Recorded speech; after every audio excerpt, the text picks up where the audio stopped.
In this simple video tutorial, I'm going to share with you how you can see your Android phone's serial number.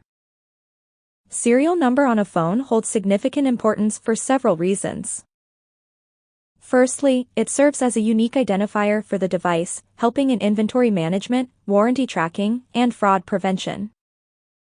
Manufacturers, retailers, and consumers rely on serial numbers to verify the authenticity of a phone and ensure its legitimacy in the market.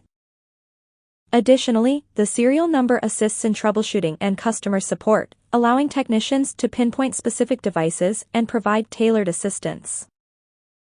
To check your serial number, simply head into your phone dialer. You will then have to press star.